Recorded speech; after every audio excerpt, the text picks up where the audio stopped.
did former President Barack Obama just compare President Trump to Bull Connor, the former Commissioner of Public Safety in Birmingham, Alabama? Bull Connor may be gone, but today we witness with our own eyes police officers kneeling on the necks of Black Americans. You mean this Bull Connor? You can never whip these boys if you don't keep you and them separate. I found that out in Birmingham. You've got to keep the white and the black separate. Obama compared Trump to Bull Connor?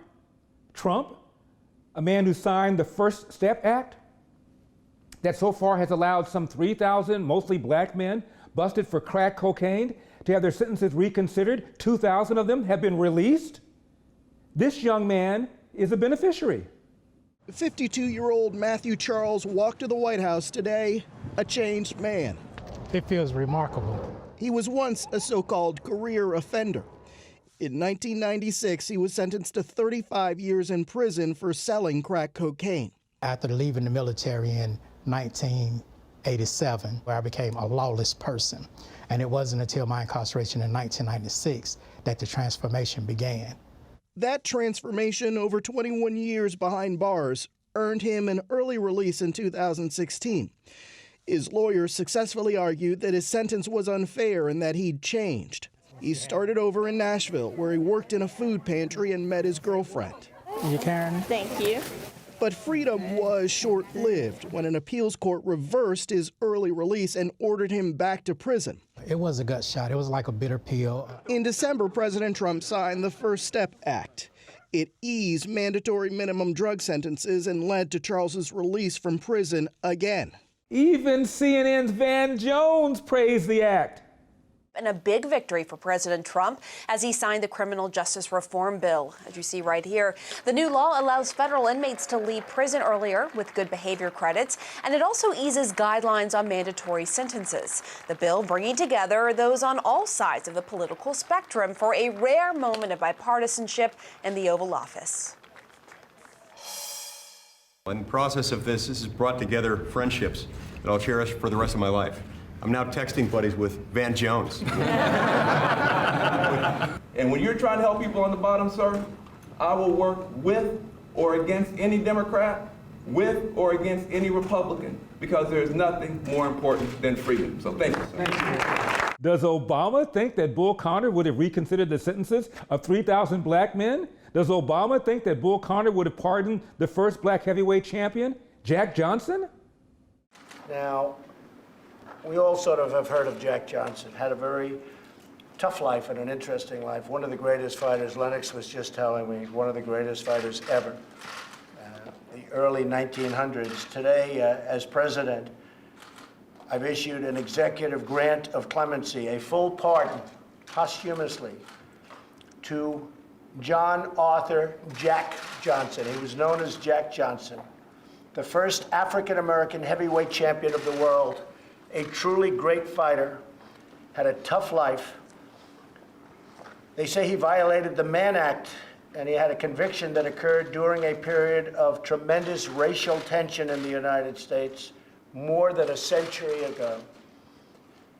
Johnson served 10 months in federal prison for what many view as a racially motivated injustice. He was treated very rough, very tough. Next, Obama compared Trump to George Wallace. George Wallace may be gone, but we can witness our federal government sending agents to use tear gas and batons against peaceful demonstrators. Now, like Bull Connor, Wallace was a Democrat. Surely you recall that, don't you? But some people somehow think that George Wallace was a Republican and Abraham Lincoln was a Democrat. I agree with Bernie. I'm disappointed to read about it, but at the same time, you know, we do have the worst Republican nominee since George Wallace. What? George Wallace was a Republican?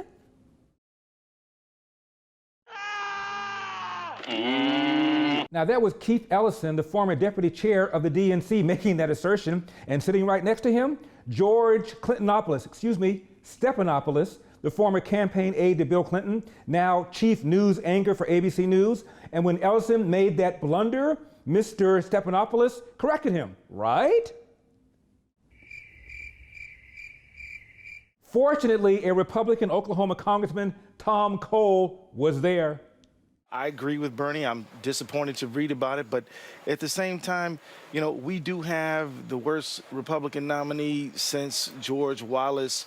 We have somebody who is so dangerous in a number of ways, not the least of which is his attacks on the press and his pulling press credentials. The First Amendment says freedom of the press. He attacks the press regularly. So I'm really kind of focused on the job at hand, but I am disappointed. But I'm not surprised. But at the same time, you know, I just have to keep trudging on, organizing people to turn out the maximum number of votes to defeat Just Donald the Trump. beginning here in Philadelphia, Congressman Cole, you just came from Cleveland Republican Convention.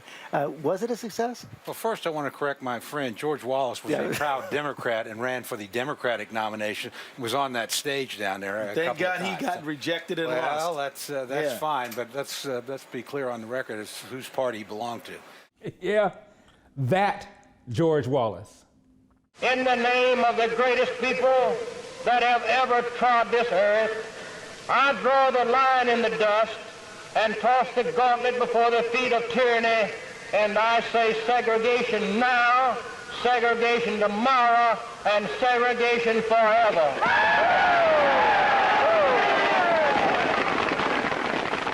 So Obama is comparing Trump to a man who sought to deny blacks the right to an education. Meanwhile, Trump supports school choice so blacks can get a superior education. We're fighting for school choice, which really is the civil rights of all time in this country. Frankly, school choice is the civil rights statement of the year, of the decade, and probably beyond, because all children have to have access to quality education. A child's zip code in America should never determine their future, and that's what was happening. Now, George Wallace eventually apologized for his racism. More on that in just a second. But 10 years after Wallace gave that famous segregation now, segregation tomorrow, segregation forever speech, guess who saluted him at a festival on his behalf?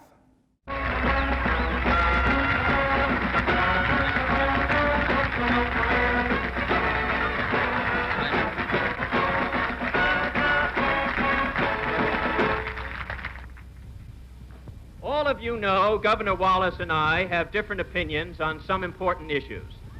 And there are many in the Democratic Party and across this country who disagree with both of us. But we have one thing in common. We don't corrupt, we don't malign, we don't abuse the trust which the people have given us. We don't compile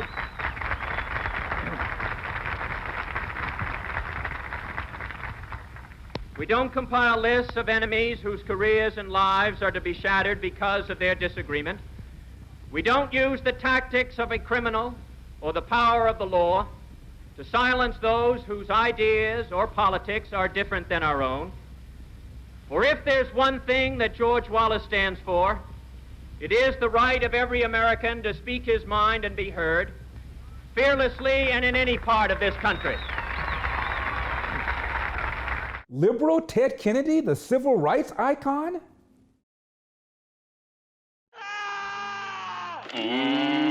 The Southern Christian Leadership Conference, the organization founded by Martin Luther King Jr., was not exactly pleased with Mr. Kennedy's appearance. Here's what the New York Times said about it. The SCLC conference today formally denounced Senator Kennedy's participation, called it the height of political opportunism. And the SCLC strongly worded resolution said that his appearance came at a time when the crisis in our nation demands electoral leadership, uncompromising with racism, political statism, and mob rule. And it noted more churches and houses have been burned and bombed during the administration of George C. Wallace than in the history of the state, end of quote. Now, as mentioned, Wallace repented, but that was long after Kennedy slobbered all over him. And yet when Kennedy died, he was hailed as the lion of the Senate, the conscience of the Senate. As for Wallace, Wallace appeared unannounced at the church where MLK Sr. and MLK Jr. pastored, the Dexter Avenue Church in Montgomery, Alabama, appeared unannounced, was wheeled to the podium where he asked to speak to the congregation. And this is what he said. "I never had hate in my heart for any person, but I regret my support of segregation and the pain it caused the black people of our state and the nation. I've learned what pain is, and I'm sorry if I caused anybody else pain. Segregation was wrong, and I am sorry." End of quote. This makes it particularly odd that Obama would compare Trump to Wallace. After Wallace apologized in 1979, 6 years after Kennedy flattered him, he apologized again and again and again. This is from a 1995 article from the Washington Post. In 1982, Wallace expressed the same sentiment before the SCLC, apologized during a TV interview. In 87, he reconciled and prayed with Jesse Jackson. His last term in governor, hired a black press secretary, appointed more than 160 blacks to state governing boards, doubled the number of black voter registrars in Alabama's 67 counties. In his last race for governor, he won with 60% of the vote and well over 90% of the black vote. Tuskegee Institute, founded by Booker T. Washington, gave him an honorary degree. End of quote. Now, do you know who has not renounced his racist, anti-white, anti-Semitic past? The white man by nature is the devil. So when they talk about Farrakhan, call me a hater, you know what they do? Call me an anti-Semite. Stop it. I'm anti-termite. Now, why is any of this relevant? Well, consider this 2005 photograph of a smiling young Senator Barack Obama standing next to a smiling Minister Louis Farrakhan. Now, this photograph did not see the light of day until 2018, after President Obama had completed his second term. And the photographer who took the photograph admitted he sat on it because he did not want to compromise Obama's chances of winning election. How incendiary? Well, consider what Alan Dershowitz, who publicly supported Barack Obama, said after he found out about the picture. Quote, "Louis Farrakhan is a virulent anti-Semite. He's called Judaism a gutter religion. He's anti-American. He is a horrible, horrible human being.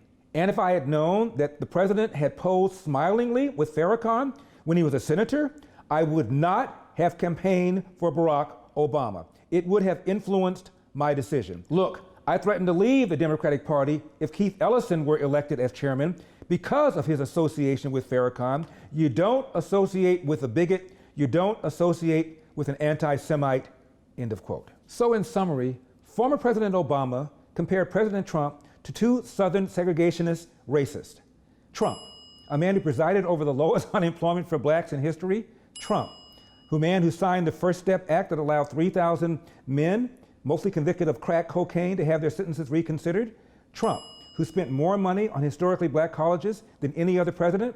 Trump, who's spending more money on enterprise zones. Trump, who's trying to do something about illegal immigration on the grounds that unskilled illegals compete for jobs that would otherwise be held by unskilled black and browns. And Trump wants to do something about school choice, and he is a racist. Meanwhile, Obama stands next to Louis Farrakhan, the nation's most notorious anti-Semite, and Al Sharpton, another anti-white, anti-Semite, practically had a room at the Obama White House, was there over 70 times. What am I missing here? Scotty, beam me up. Finally, don't forget, Uncle Tom. The movie is really doing well. It debuted on June 19th and is the #1 political documentary in the world. Here's a brief trailer. I focus on 3 things: belief in God, belief in myself, and my belief in the United States of America. Being a black conservative is just natural. It's what my family raised us on: faith, family, individual responsibility, education, service to the nation, an entrepreneurial mind. Being a business owner in America is one of the greatest privileges of being an American. I think black Americans should believe and uphold the ideas of constitutional inherent rights. I always felt that if I worked hard, that I could overcome the circumstances of my life. I never felt that because I was black or I was poor or a woman that I couldn't do something. Humans are naturally conservative. You grow up being told to work hard for what you got. You don't grow up being told you're gonna get something because you just want it. Like, you ain't gotta work for it. But Democrats, they say, hey, we give you everything for free. That ain't reality. I'm Larry Elder, and we've got a country to save. I'll see you next time.